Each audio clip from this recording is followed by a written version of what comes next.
जिल्हा न्यायालय संबंधित लघुलेखन उतारे. उतारा क्रमांक 1. आरोपींविरुद्ध भारतीय दंडविधान 1860 चे 498 अ, 323, 504, 506 सह कलम 34 नुसार खटला चालविण्यात आला.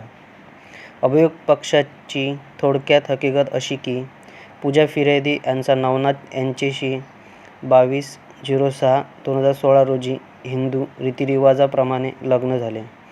लग्नानंतर त्यांचे पतीचे घरी नांदण्यासाठी गेल्या. त्यावेळी त्यांचे कुटुंबात त्यांचे पती, सासरे, सासू व मुलगी असे राहत होते.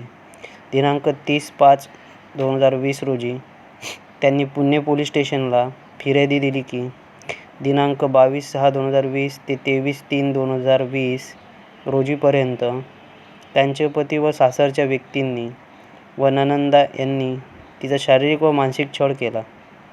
लग्नानंतर तिच्या सासरचे लोक तिला माहेरून 5 लाख रुपये घेऊन ये अशी सतत मागणी करत होते. माहेरून सोने व पैसे आणले नाही तर आम्ही तुला नांदविणार नाही अशी धमकी देत. खबर देणार यांनी तिच्या माहेरच्या लोकांना घटनेबाबत सांगत असे. मात्र त्यांनी तिलाच समजावून पुन्हा नांदविण्यास सासरी पाठवित असे. आरोपी क्रमांक 4 आणि 5 हे आरोपी क्रमांक 1 यास भडकावून देऊन खबर देणार यांचा छळ करण्यास प्रवृत्त करीत असे. दिनांक 22/3/2020 रोजी आरोपी क्रमांक 1 ने खबर देणार हिस किरकोळ कारणावरून तिच्या पोटात लाथाबुक्क्यांनी मारहाण करून तिच्या 2 वर्षाच्या मुलीला मारहाण केली.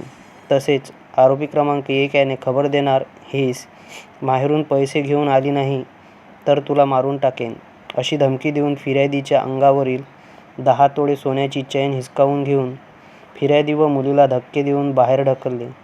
सबब खबर देणार यांनी पोलीस ठाण्यामध्ये गुन्ह्याची खबर दिली.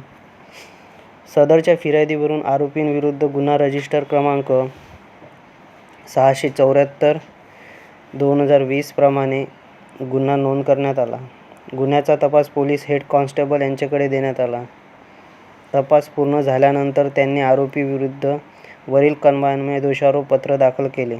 आरोपीविरुद्ध वरील कलमान्वये दोषारोप निशाणी क्रमांक 7 वर निश्चित केले व आरोपींना त्यांच्या मातृभाषेत वाचून व समजावून सांगितले असता आरोपींनी निशाणी क्रमांक 7 ते 11 नुसार गुन्हा नाकबूल करून संपरीक्षेची तयारी दर्शविली. आरोपींविरुद्ध कोणताही पुरावा अभिलेखावर न आल्याने त्याचे फौजदारी प्रक्रिया संहितेच्या कलम 313(1) अन्वये नोंदविण्यात आलेले नाही. उभय पक्षांचे युक्तिवाद ऐकले. खालील मुद्दे माझ्या विचारार्थ उपस्थित होतात व त्यावर मी माझ्या मीमांसेसह निष्कर्ष देत आहे.